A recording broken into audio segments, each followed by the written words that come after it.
Hey everybody, this is Jason Creel and this is the Lawn Care Life. Today I want to talk about St. Augustine Grass. We're actually out of town at the time I'm recording this, and I pulled up and little do I realize that the lawn we're going to be looking at has a great little St. Augustine lawn. And so I thought, let me talk about St. Augustine lawn. Another thing about this video, if you're new to the channel, or rather if you're one of my old-time subscribers, some of the feedback I get, sometimes the video can be a little shaky sometimes. So this is my first video. I'm trying out a gimbal.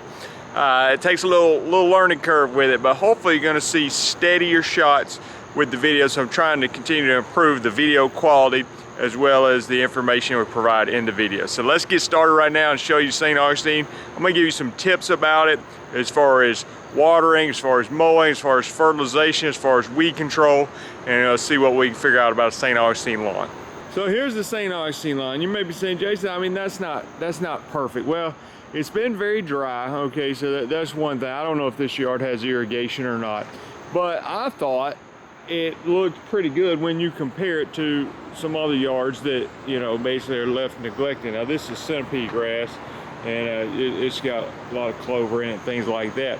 But as you come over here, it's nicely kept up, landscaping right here, and the grass looks fairly great. Now, here's a couple of things I want to talk about with the St. Augustine grass. Let's first talk about the mowing. So the St. Augustine grass is several inches higher than the sidewalk here. So it tells me that you know, maybe there's some topsoil that was kind of level with the sidewalk before they laid the sod, but they're mowing it fairly nice and high. And I can even see some valleys and ridges in here. So like over here where the grass looks a little bit deeper, the grass, you know, let's say is 4 inches tall, it actually has a better color than when you get out here on the road.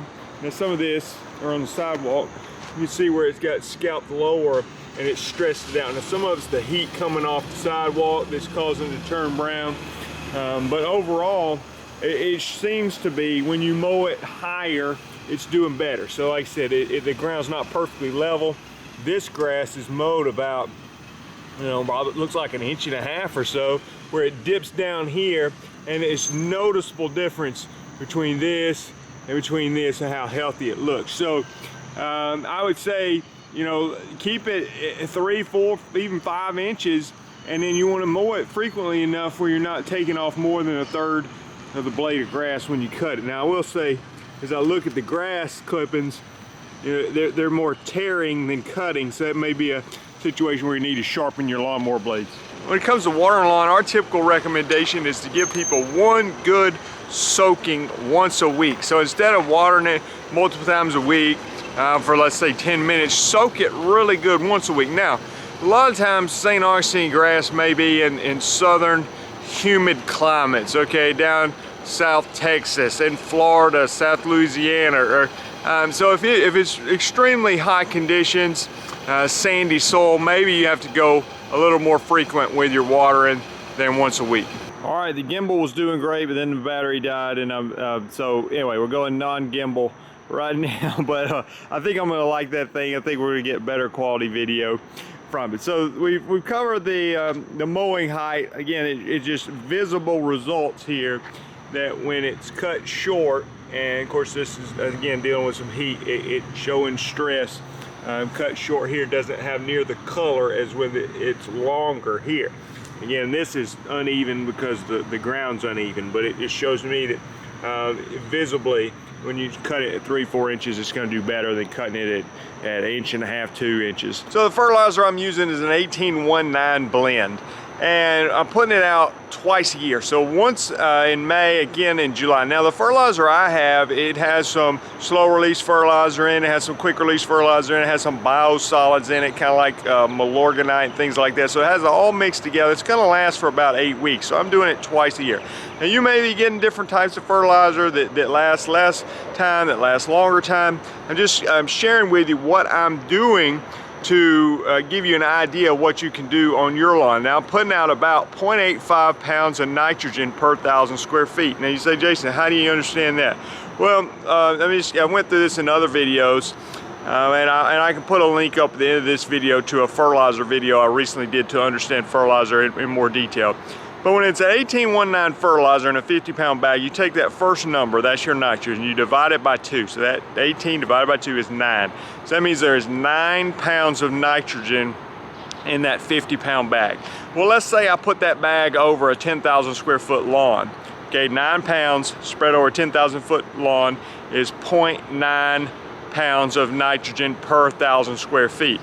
Okay, so if I did that, let's say in May, and I came back and did it again in July, you're using 1.8 pounds of nitrogen per 1,000 square feet. Now, I've heard on centipede lawns, you don't want to go over 2 pounds of nitrogen per 1,000 square feet.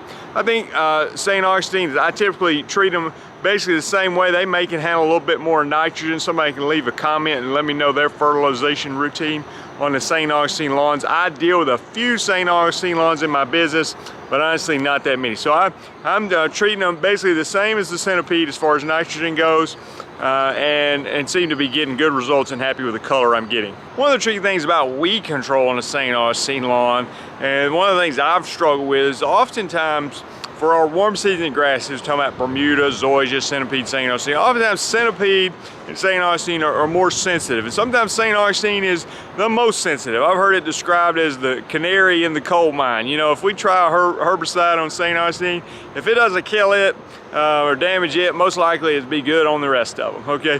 Now, there may be some exceptions to that, but typically it's gonna be one of the more sensitive ones. The other challenge I have with St. Augustine, oftentimes in the climate that a St. Augustine lawn is in, now this isn't the case where I live up near Birmingham, Alabama, but oftentimes the climate on a St. Augustine lawn is so warm that, you know, for us, it gets down below freezing in the fall. It kills a lot of weeds, okay? You put a pre-emergent out and you can keep a lot of them from showing back up the next year. But a lot of times the climate never goes below freezing where they have St. Augustine grass. So it's like if you have crabgrass, is it just there forever? I mean, when does it ever die? So a lot of times you have to go after these weeds from a post-emergent standpoint instead of a pre-emergent standpoint, because like I said, you don't have a frost, which is kind of like the magic eraser for us that wipes out all the weeds, and we can kind of get a fresh start. So for things like crabgrass, you may have to go with a product like Celsius, like grassy weeds on a St. Augustine lawn. Celsius may be one of your go-tos. If you got sedges, you know, like we use Certainty, we use Pro Sedge, so like nut sedge, kalinga, things like that. And then for broadleaf weed control, a product that we use a lot is Metsulfuron Manor. It's one of the label names it's going to come under. You can use that at 1/4 ounce per acre. You can go a little higher than that, but it's a very inexpensive product. It's going to be hard to mix in just a handheld sprayer because it's such a low rate. But oftentimes in a tank sprayer or a rhino machine, I'll put 1/4 ounce per acre. Now that's a tiny amount of Metsulfuron, and we'll put 12 ounces or up to 16 ounces of a product called Change Up. And when you mix those two together, again, I'll put another link to a video at the end that'll show you me using those products and how well it actually works. So this is a very inexpensive combo. When you mix them together, it's going to take care of a lot of weeds, and not necessarily your grassy weeds, not necessarily your sedges, but like I said, you can use some of the other products I mentioned for that, and I can put links to these products in the description below. But that is an inexpensive, cheap combo that can knock out a lot of weeds in your St. Augustine lawn. Now, you want to be careful doing that during transition if you're in an area where the St. Augustine goes dormant, and it's kind of in spring transition, coming out of dormancy but not fully green.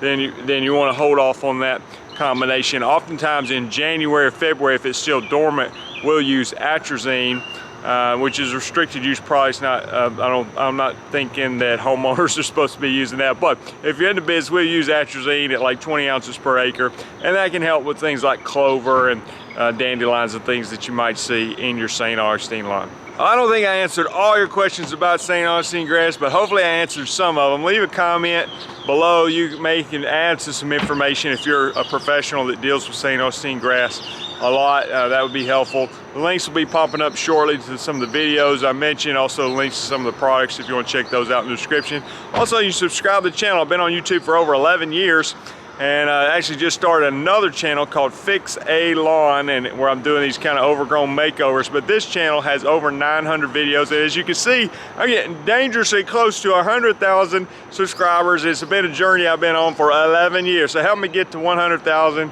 subscribers by hitting that subscribe button, and check out some of the other videos popping up for you now. We'll see you guys in the next video.